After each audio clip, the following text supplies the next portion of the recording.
Hello and welcome back to another episode of Marlborough Junior Reporters. Today, we are here interviewing Suzanne Wright at the McAuliffe Center on Framingham State University campus. Hello. Hi. So, my first question for you is, when did you start becoming a part of the center here? Yeah, so I actually started in 2017 as an intern. I was a NASA Universe of Learning intern. I studied history and museum studies at Framingham State University, so I was lucky enough to get an internship. That internship turned into other internship opportunities. In 2019, I worked on a project to put the 50th anniversary of the moon landing in its historical, cultural context of the 1960s. Then I got hired part-time to then eventually full-time. So now I am the assistant director of the McAuliffe Center. My next question for you is, what kind of community programs do you do for students who may be interested in space? Yeah, so every single day we typically have a school group visiting from a K-12 school. So we do space mission simulations for middle school youth. We do planetarium programs for elementary school youth and up. We've also had lifelong learners as part of different senior centers come and do missions with us. So I would say simulations, planetarium programs are our most common. We also have an annual science festival that we host in April. And my last question for you is, what is your favorite part about working at the McAuliffe Center? Yeah, I would say my favorite part is that every single day is unique. So every single day we're seeing a different group of students, a different group of students with varied interests. So I get to run space mission simulations for them, and that's pretty fun. I also get the opportunity to collaborate with really, really cool scientists. Framingham State is also a Smithsonian affiliate, so I've gotten to work with Smithsonian curators on projects before. Thank you. Hi, my name is Anna. It's so nice to meet you. Nice to meet you too.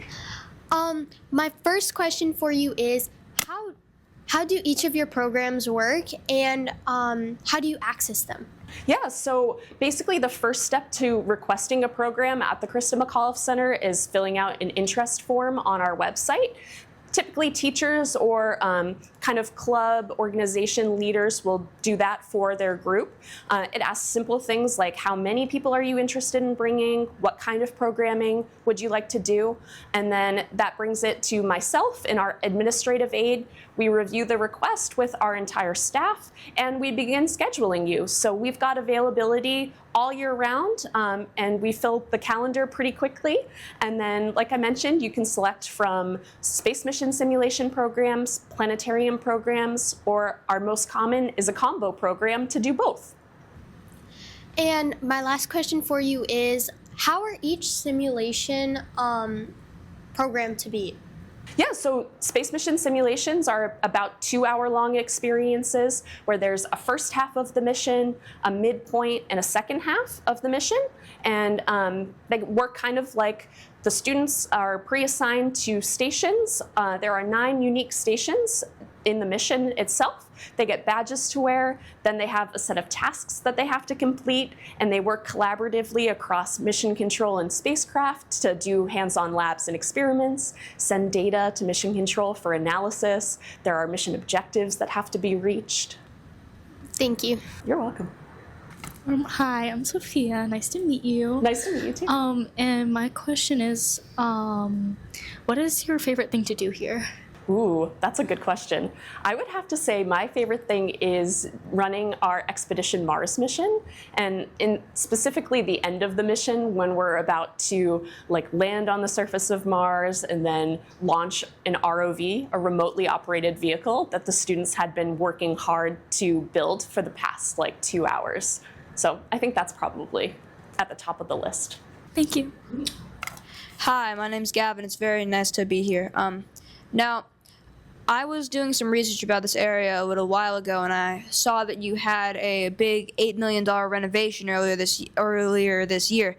Now, what are some of the details of that renovation, and what did you use with the money to expand on this area? Yeah, that's a great question. So with our renovation, we basically renovated the entire center. So we kind of started from scratch. Everything came out of our old center and was rebuilt. So that means we have a brand new space mission simulator with a new briefing room, mission control, and spacecraft. We also renovated our planetarium. So we took out the old seats and we have new movable seats, new projectors, a new sound system. Even here in the lobby, we rearranged the types of things that we have on display.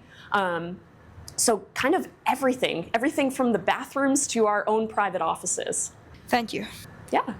How is the simulation similar or different from what astronauts in space are doing? Yeah, so because it is a space mission simulation, I would say it's pretty accurate to what real astronauts and scientists do as part of a space mission.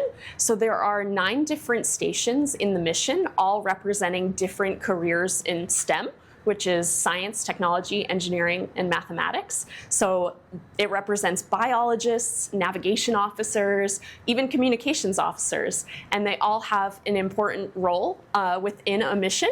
There's a mission control, there's a spacecraft, people are doing labs and experiments to collect data. They send that data to mission control for analysis and in order to meet our mission objectives and goals. So I would say it's pretty accurate to a real space mission and the people who work as part of space missions, but there's no real danger. So that is the different part.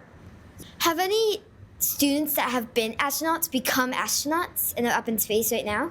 So I don't know of any FSU students that have gone on to become real astronauts except for Krista McAuliffe, who's our famous alumna. However, we have had the opportunity to talk to astronauts while on board the International Space Station, or the ISS. They host downlinks where you can basically video conference with them and ask them questions. So we've hosted one of those before. Thank you. You're welcome. Okay, so follow me. We'll head over to our simulator. So I need like 2 people here in mission control and then a couple of more people in spacecraft. We're gonna start by let's do the comm officers for liftoff, and then we'll get footage of liftoff. All right, come on over. All right, good luck. Which room is Doctor? So this is our comm station. I don't know which one of you wants to do it, but we can do it. That one's definitely Doctor. What do they do? So this microphone, when you talk into it, it'll go into this room and our mission control room as just big speakers. There's a push button. You could both. So hi, we're doing a mic check. You push it to turn it off. But Cadence and I will simulate being a flight director and mission commander, and we'll roll like the liftoff footage afterwards. So when it's time, take turns, I would say, reading the content in the black box. Typically, anything that's in a black rectangle is something that you would say, and anything that's in a white box is something that your mission control team will say, and you would hear it over our speakers. So to use the microphone, you would just tap it on, and then test to make sure it works. So that's going into this room and our other room. Spacecraft, this is mission control. I'm just going to prepare our mission so that we can play our liftoff procedure. And where do you sit?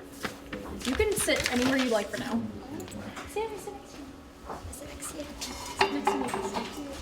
Spacecraft, this is mission control. Just let us know when you are ready to begin, and I can begin dialogue.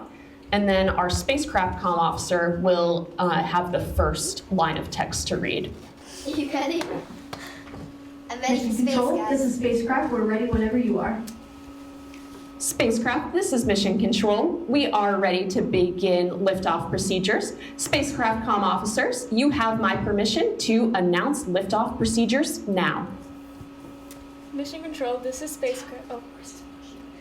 Mission Control, this is Spacecraft. We are preparing for liftoff. Do we have permission to begin liftoff procedures? Over. Spacecraft, this is Mission Control. Permission to lift off is granted. Please observe the monitors. Over. Thank you so much, comm officers. Now you may observe the data select screen for liftoff.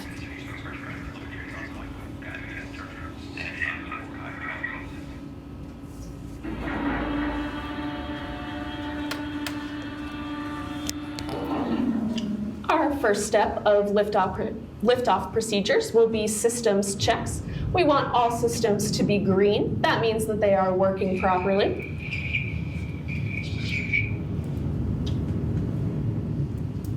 I think some of the systems would be red. I don't know if that's.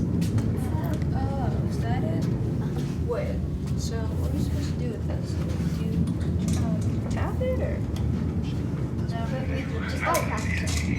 Oh, look. See, look. These are the switches. Yeah, I think we just. Oh, I got that one green.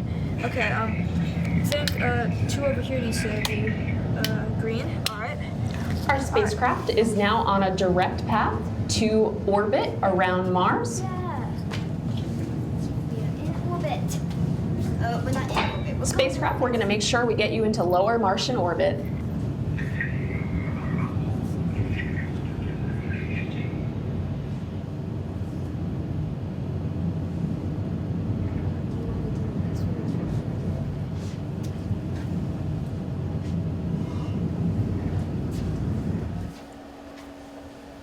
Entering lower Martian orbit now.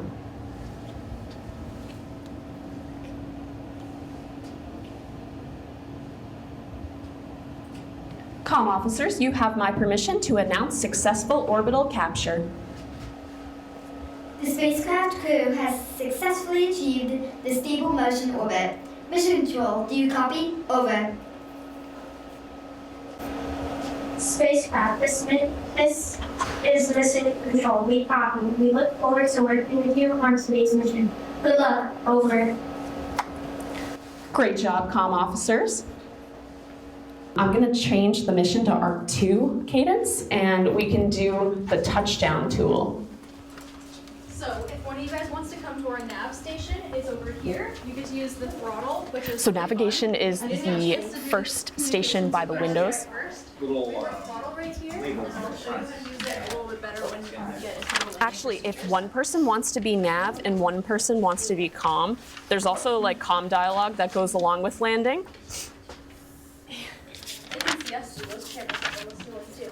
They have big, huge monitors like this with all of us on it. Cadence, I'll connect the headsets.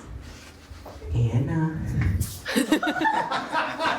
So you'll have to wear a headset because you'll have to instruct them on what to You're do. able to hear your teammate. So Josh, stop being weird.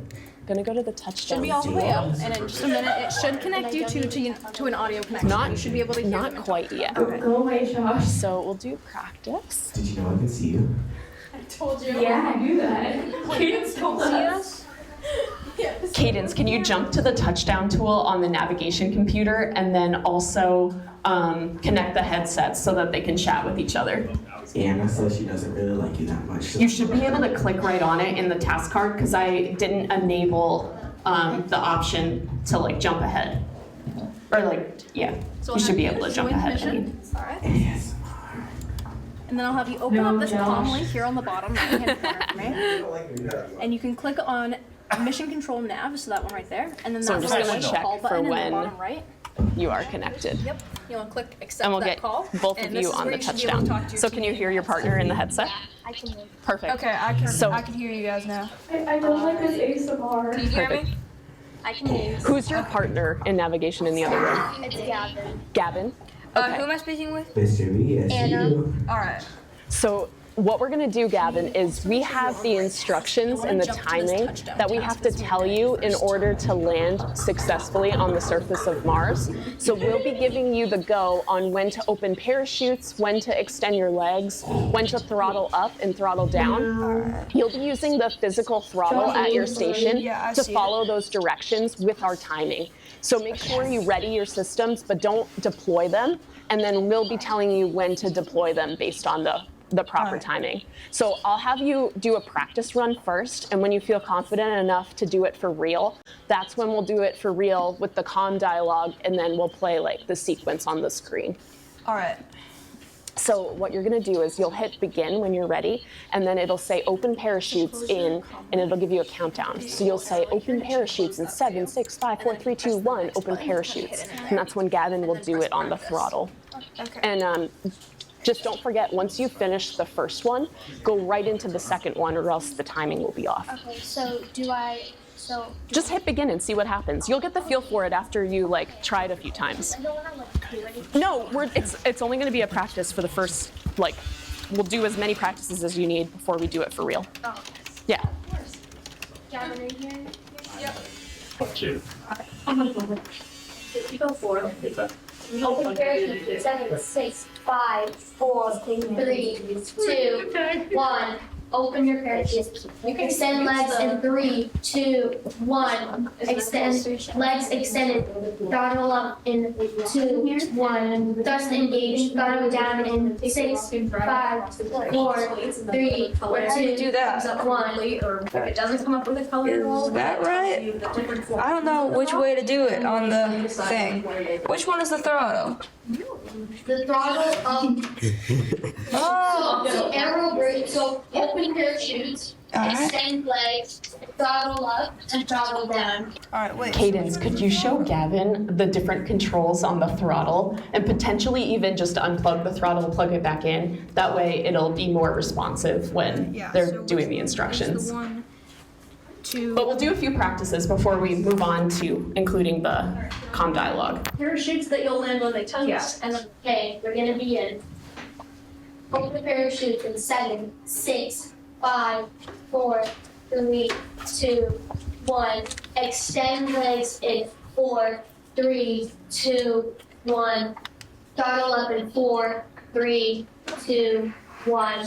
Throttle down in 8, 7, 6, 5, 4, 3, 2, 1.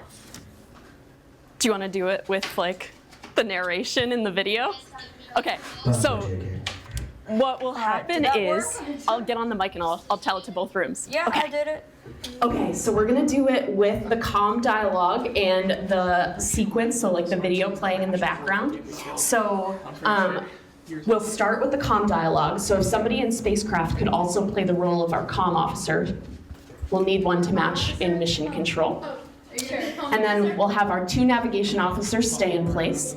And I'll probably come on over the mic and I'll announce when we're doing like a countdown, 7, 6, 5, 4, 3, 2, 1. Then I'll start playing a video. Well, a video will already be playing at that point. And then when I say begin, that's when our nav team will begin their procedure. So whenever there's a comm officer sitting in spacecraft, just get on the mic so I know we're ready to start. Mission Control, this is Spacecraft. I have a message for the entire crew. Over. Spacecraft, this is Mission Control. We are ready to receive. Over. Mission Control, this is Spacecraft. Landing information has been entered into the computer and we are ready to begin landing procedures. Please observe the monitors. Over.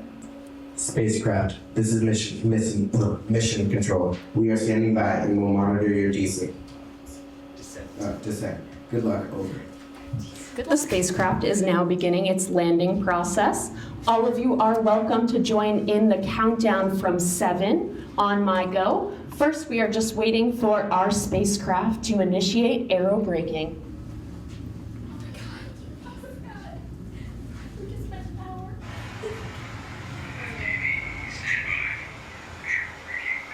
7, 6, 5, 4, 3, 2, 1. Nav team begin.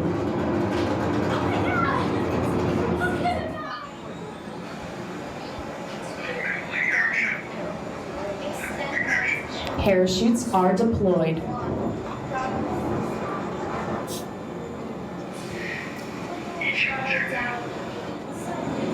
Rockets are taking the spacecraft down to the surface of Mars. Coming in for our final touchdown in 3, 2, 1. We have a successful touchdown. Give a big round of applause to the nav team. Comm officers, you have my permission to announce successful landing. Did I do it right? Yeah. That was great, yeah. Did you? Mission Control, this is Spacecraft. We've successfully landed on the surface of Mars. All systems are green. Over. Spacecraft, this is Mission Control. We acknowledge and have visual. Great job to all the teams for their hard work. Over. Woohoo! Nice job. That was awesome. That was good. I need volunteers. What we have here is our probe bus, or our ROVE bus. ROVE stands for Remotely Operated Vehicle, and we have to take the parts that are on that rack and place them onto the bus. When the ROVE is completely built, we'll be able to launch it from our spacecraft and then follow its journey down to the surface of Mars. So if you just grab random pieces and then the cable, I'll show you how to plug it in correctly. Can I be the one to press the button? Definitely. So first step is to plug it into the part itself, and then it will magnetic onto the bus like so. So fill it all up so that all spaces are used, and feel free to jump right in. Anyone? How do we ask? Please. So what does this one do? I never need a small one. Which one? Let's see. I'm gonna get one of these red ones. Oh, actually, no. I'm gonna get the gray one. Wait, I think I have this in the wrong way. In a real mission, Mission Control has the set of instructions on what parts need to make it onto the ROVE. So you wouldn't be doing this all randomized. You would be following the directions of your partner. Oh, there's even more down Right, there. guys? That is not butter chicken. Okay, guys, have we even had butter chicken before? No, he hasn't. He's never had butter chicken before. Don't forget there's also a bottom, but Oh, yes. Yeah, with the program. yeah, you can move the ROVE. After you're done, This was then such, I thought you'd get the piece. I love After you're done, pressing the then move it. red buttons. I'm not allowed to touch. that needs a Yeah, cord. this is emergency stop. Yeah, I love pressing those buttons. Maybe So is that one? I'm gonna press it. Who's gonna know what that? I'm not allowed to press any buttons. Can you pass me that cord? Which one, blue? And then a blue one. Yeah. Thank you. It is. Is there more on the side or not? Yeah. None on the side, but there's a bottom I'm gonna rotate to it in a it. second. But this is probably enough to launch. I'll rotate it in a second. You don't have to fill every spot. Let's just do the top. I'm just gonna put Oh, it's the entire. this I already grabbed it, so No going back. there's no going back. No going back to Cali. Here you go. No. Plug it in. Okay, this is just not. During the mission, we would also have to analyze your build to make sure it has all of the scientific components it needed. It has its navigation component that was even programmed by the robotics team so that the ROVE knows where to go. It's close enough. We got most of it. We got like 50% of it. Yeah. And last one's in. All right, flip it to the top once again. Perfect. And then what we're going to do is I need Anna to press the launch button. Yes. And then if you all get ready to exit too, because once she hits launch, it'll like go into the garage, and then we'll watch on the screen as the ROVE makes its way to the surface of Mars. Okay. 3. So- Come on, 2. 1. I take it I shouldn't be in here. No. Maybe not. All right, we're good. What screen? Oh. Bye, It's going on Mars, our baby. Where's it going? How did it get there? There it is. Oh, there it is. So we have a successful ROVE landing. So far, waiting for deployment.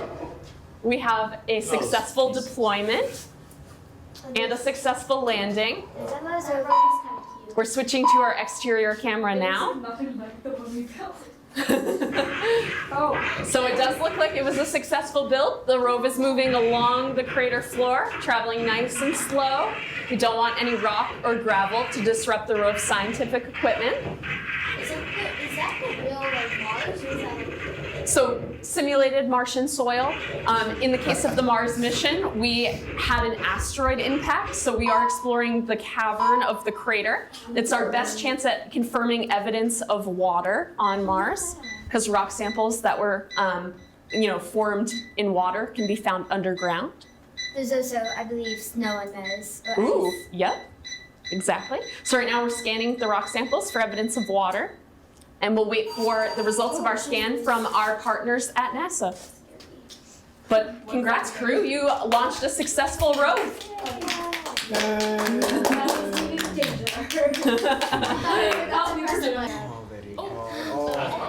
That light is ruining it. I'm at your mercy. So recently, a bunch of people have been able to see the Northern Lights, also known as the Aurora Borealis. Could you tell us why that's happening and what it has to do with the solar flares? All right, yeah, it does have to do with solar flares or coronal mass ejections. You see, the sun is constantly sending off energized particles, and as far as auroras are concerned, we're excited about the electrons. So those particles are radiating out from the sun at 1,000,000 miles an hour. I am not exaggerating. And when they come here and they approach Earth and we look up, most of the time, there's nothing to see. And the reason for that is that Earth isn't just home to us. Earth is also a really big magnet. And so those particles, they're interacting with the Earth's magnetic field, its magnetosphere. And if you are down at the equator and looking straight up, well, that magnetosphere is actually hundreds of miles above you. It's far, far beyond where those charged particles can interact with our atmosphere.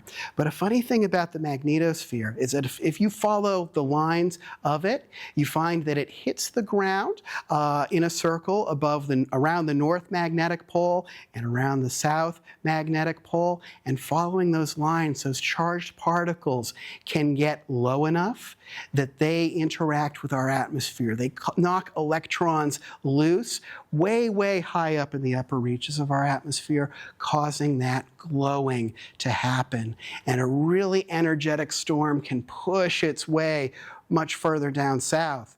And so it was unusual where we are to see an aurora that was so bright as you and I did. Thank you. Hi, my name is Anna. It's super nice to meet you. Anna, it's super nice to meet you too. And one of the questions I had, please put this back, was how this phenomenon happens, and is there any chemistry behind it? So it's not so much an application of chemistry, it is physics. So we have our atmosphere, and even if you go up as high as the International Space Station orbits us, even up there you find some amount of oxygen or nitrogen atoms, not nearly enough that we can breathe. You're in space up there, but still enough that those charged particles from the sun can sometimes hit them, knock those electrons loose, causing that glowing effect. And when we look up at an aurora, we're looking at something that's actually happening about 200, maybe even 400 miles above the surface of Earth. Thank you. I know recently we've had kind of like a bonus moon. We've had another like planetary like body orbiting the Earth. Could you tell us about it? I did not come prepared for that one, so I'm afraid not so much. But you know what? There are objects that orbit both the sun and the Earth. We might call them pseudo-moons or quasi-moons, but the moon is the only significant natural object that orbits Earth. But every once in a while, something small might come by and dance with Earth for a little while before it either gets ejected or it might come down into our atmosphere. You know, we do have a meteor shower going on right now. It's a mild one, maybe not worth staying up until midnight for. But when you look up and you see objects up there streaking through the sky, well, that might be something the size of a bit of dust or a grain of sand. And so there is a lot of traffic around Earth when you look at really small stuff. Thank you. So when we began a show for school groups here, and let me know if I'm driving you crazy with the real microphone, we like to begin with an art piece like this, or maybe one a little bit more like this, because we don't just do astronomy in here. We also partner with some of our professors here on campus. Their students come in and they digitally paint our dome, and this is one such example. But hey, you're here to see the sky, so why don't we go ahead and visit the night? Take a moment, look around, let your eyes adjust. I'm wondering if I can talk all of you into taking a little trip with me? Yeah. All right. Did any of you happen to notice this? Actually, let's do this thing right here. I did. You did? I did all of them. I did the one over, there's like a faded one over there. Mm-hmm. And then there's that really dark ring up there. And then there's a more like lighter one. So I'm going to give you triple credit for this then. All right, so this dim fuzzy thing right here, since this is a planetarium show, before we talk about that dim fuzzy thing, I have to show you a constellation. It's like almost written in law that we have to do that. So this is in the constellation Hercules. Hercules represents a hero in myth, legend, and a Disney movie. And we find the middle part of his body, his torso, among this rectangle of stars right here. This little arc of stars right here forms the beginning of one of his arms. We have another arm right here. And then for his legs, you just find the bottom part of his torso. And you connect the stars, however you care to. There are lots of different ways to draw Hercules. Here is one of them right here. And I say all that to demonstrate to you that we seem to have found something fuzzy in the armpit of Hercules. Should we take a whiff? No. Say yes. Yes. Yes, all right, all right. Now, when I do this for school groups, I ask them to do something a little bit ridiculous, and I hope that I can entrust you with the same duty. Can each and every person in the dome, unless you're running audio equipment, indulge me in some warp drive noises? Spaceship sounds, everyone. All right, we're firing up the engine. Here we go.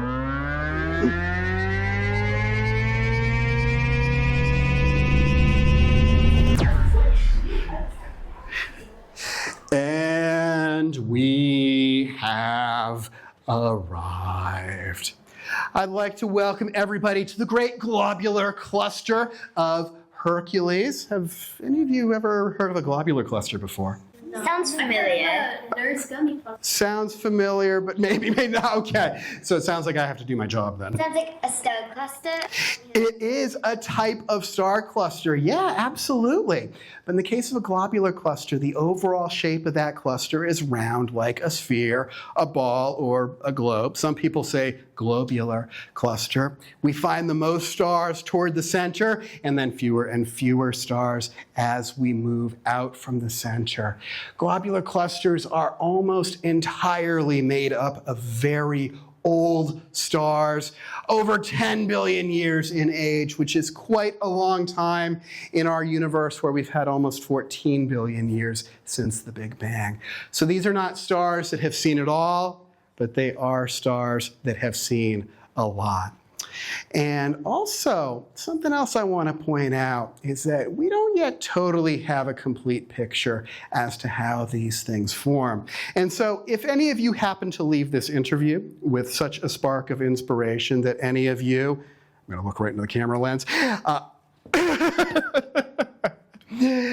now have some kind of future as an astronomer, then, well, it could well be one of you that helps solve the mystery of globular clusters. But we have traveled a very, very long way. Actually, somebody under this dome might do it. And yes, you really can if you work at it. All right, we've made a very long journey to come out here. We've traveled 22,000 light years away. And if we were to step back and look back, we would have a view like this. This is once again our Milky Way galaxy as observed from the outside. We live in an example of a barred spiral galaxy of, once again, about 250 billion, 300 billion stars, of which the sun is one. And that number varies depending upon whose research you're reading or who edited Wikipedia last. And we do not actually base this on any photograph that we've ever taken, because we've traveled in our planetarium far beyond where we've ever launched any spacecraft, or, if we're being honest, where we ever could launch any spacecraft.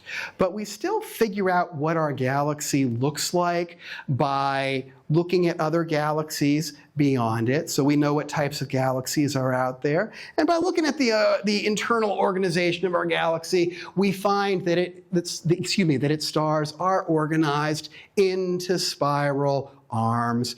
We do have this big, long core made up of densely packed old stars toward the center.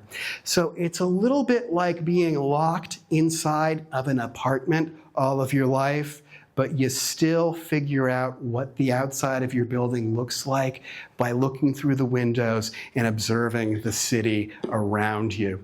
So I think right now what we're going to do is we are going to fly back home to the solar system. And as we travel, I'm also happy to take any other questions, comments, or reactions. Did any of the stars in the cluster have planets? Actually, that is a good question. We think that most stars have at least one planet, but inside of a globular cluster, since those stars are so close to each other, and since their gravity is constantly tugging and pulling at each other, we don't think that planets in a globular cluster would stay there around their stars very long. I feel like I'm moving. Why is the room moving? I didn't know that. Actually, the images are moving, the room is not. We move the images up here to create that sense that you're on a roller coaster or that you're in motion, but the fire inspector won't let me move the room. Yeah, so what's this thing made of up here? Because I see like little holes up there. So is it made of so what's our glass dome made of? So our dome is made of what we call perforated aluminum. There are lots of different panels that are connected together to make the shape of the dome, and they have little holes drilled out of them that usually the audience doesn't see, and that helps with air circulation and the longevity of the system. There's also a very reflective paint on it so that the images that we project up there are nice and bright with a lot of contrast. Yeah. All right. Is that the sun? No, actually, this is the Tarantula Nebula. This is another example of a star-forming nebula, but it is in either the small or the large Magellanic Cloud. I'm afraid I can't remember which one, but these are small galaxies that are near the Milky Way. They're gravitationally interacting with each other, and they're actually so close to us that we can see individual nebulae in these galaxies and stars within them. And a lot of the picture that you see up here, this was taken with multiple telescopes. Much of this was taken with the James Webb Space Telescope, which is a new one for us that we're very excited about. And that takes pictures in infrared light. And one of the reasons that it's great to examine an object like this in infrared is that infrared has an easier time traveling through dust and gas. So with an instrument like that, you can see more deeply into the nebula. Thank you, Suzanne, Cadence, and Ross, for having us at the McAuliffe Center. And thank you for watching this Out of This World episode of Junior Reporters. Everything looks great so far, right? No, it's not there. All right, let's see. Switching to the Can't wait to see this. Can't wait to see what it sees. Uh-oh. Oh. That looks a little different than what it's supposed to be. I think it's in the wrong. I don't think. Uh-oh. Oh, no. Sophia, what did you do? I didn't do anything. Oh, no. It's okay, guys. Oh, no. We can always just remake it. Exactly. That's what we tell That's what we tell the students who do the missions. You can always rebuild. We just gotta make a new one. Yeah.